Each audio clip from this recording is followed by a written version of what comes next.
ಈಗ ಅತ್ಯಂತ ನೋವಿನ ವಿಚಾರ, ನಮ್ಮ ಕಾರವಾರ ಜಿಲ್ಲೆ ಅಂಕೋಲದ ದೊಡ್ಡ ಮಟ್ಟದ ಭೂಕುಸಿತ ಆಗಿದೆ. ಇದನ್ನು ಪ್ರಸ್ತಾಪಿಸಲು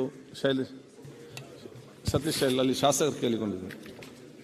ಸಭಾಧ್ಯಕ್ಷರೇ, ತಾವು ನನಗೆ ಈ ಒಂದು 0 ಅವರ್ಸ್ನಲ್ಲಿ ಮಾತಾಡಲಿಕ್ಕೆ ಕೊಟ್ಟಂಥ ಅವಕಾಶ ಬಗ್ಗೆ ತಮಗೆ ನಮಸ್ಕರಿಸುತ್ತಾ, ಇವತ್ತು ನಮ್ಮ ಕಾರವಾರದಲ್ಲಿ ಅಂಕೋಲ ಶಿರೂರು ಗ್ರಾಮ, ಇದು ನ್ಯಾಷನಲ್ ಹೈವೇಯಲ್ಲಿ IRB ಅಂತ ಒಂದು ಕಂಪನಿ ಕೆಲಸ ಮಾಡ್ತಾ ಇದೆ. ಅದನ್ನ ಸರ್ಕಾರ ಯಾರು ಕೇಳ್ತಾ ಇದ್ದೀರಿ?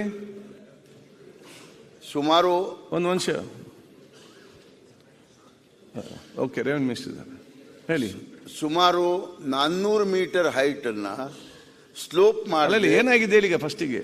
ಅಲ್ಲ ಸರ್, 400 ಮೀಟರ್ ಹೈಟ್ ಅನ್ನ ಸ್ಲೋಪ್ ಮಾಡದೆ ನಾವು 10 ಸಲ ಅದು ಹೇಳಿದ್ವಿ, ಇದು ಸೈಡಿಂಗ್ ಆಗೇ ಆಗ್ತದೆ ಅಂತ ಹೇಳಿದಾಗಲೂ ಕೇಳದೆ. Sensitive area sir Karwar and Ankola. ಪ್ರತಿ ಸಲ ನಾವು ಕ್ವಶನ್ ಕೊಡೋದು, ಇವರು ಜಿಲ್ಲಾಧಿಕಾರಿಗಳಿಗೂ ಮನವಿ ಮಾಡಿದ್ದೇವೆ. ಮೊನ್ನೆ ಜಿಲ್ಲಾಧಿಕಾರಿಗಳು ಟ್ರಾನ್ಸ್ಫರ್ ಆಗಿ ಹೋದರು.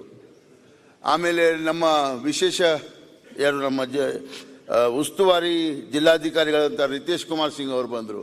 ಅವ್ರ ಹತ್ರ ನಾವು ಇದನ್ನು ಹೇಳಿದ್ವಿ. ಅಲ್ಲಿ ಏನು ಇವತ್ತೇನಾಗಿದೆ ಇಲ್ಲಿ ಅವರೇ? ಸರ್, ಅದು ಮೊದಲೇ ಒಂದೇ ನಿಮಿಷ.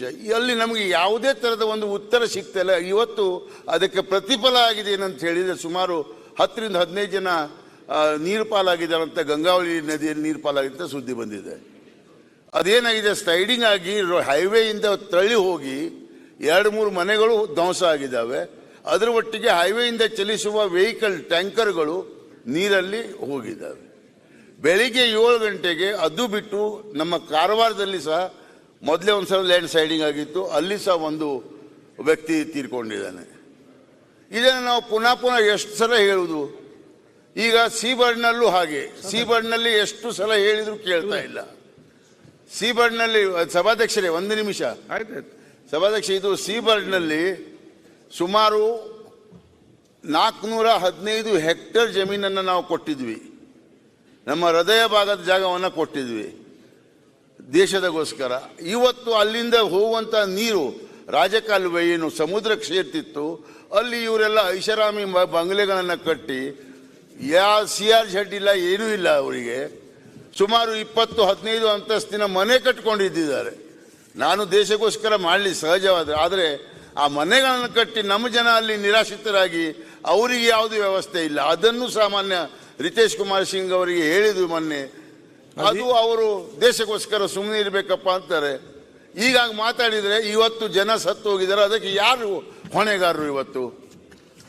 ಇವತ್ತು ಹೈವೇನೇ ಕ್ರಾಸ್ ಆಗಿ ಗಂಗಾವಳಿ ನದಿಗೆ ಹೋಗ್ಬಿಟ್ಟಿದೆ. ಇದ್ರ ಬಗ್ಗೆ ಯಾರಾದರೂ, ನಾನು ಉಪಮುಖ್ಯಮಂತ್ರಿಗಳಿಗೆ ಮೊನ್ನೆ ಇದ್ರ ಬಗ್ಗೆ ಹೇಳಿದ್ದೆ. ದಯವಿಟ್ಟು ನಾನು ಸದನದ ಮುಖಾಂತರ ಉಪಮುಖ್ಯಮಂತ್ರಿಗಳಿಗೆ ಒಂದು ರಿಕ್ವೆಸ್ಟ್ ಮಾಡ್ತೇನೆ. ಅವರಾದ್ರೂ ಒಂದು ನಾಳೆ ಒಳಗೆ ಕಾರವಾರದಲ್ಲಿ ವಿಸಿಟ್ ಮಾಡದಿದ್ರೆ, ಅಥವಾ ಯಾರಾದರೂ ತಾವು ಮಂತ್ರಿ ಸ್ಥಾನದವರಿಗೆ ಕಳಿಸದೇ ಇದ್ರೆ ಬಹಳಷ್ಟು ಕಷ್ಟ. ರೆವಿನ್ಯೂ ಮಿನಿಸ್ಟರ್ ಇದನ್ನು ನಾಳೆ ಅವರು ಅಟೆಂಡ್ ಆಗಲೇಬೇಕು. ನಾನು ಉಪಮುಖ್ಯಮಂತ್ರಿಗಳಿಗೆ ಮತ್ತೆ ರೆವಿನ್ಯೂ ಮಿನಿಸ್ಟ್ರಿಗೆ ವಿಸಿಟ್ ಮಾಡಲಿಕ್ಕೆ ರಿಕ್ವೆಸ್ಟ್ ಅನ್ನು ಮಾಡ್ತೇನೆ ತಮಗೆ. ಓಕೆ, ಉತ್ತರ ಕೊಡ್ಲಿ.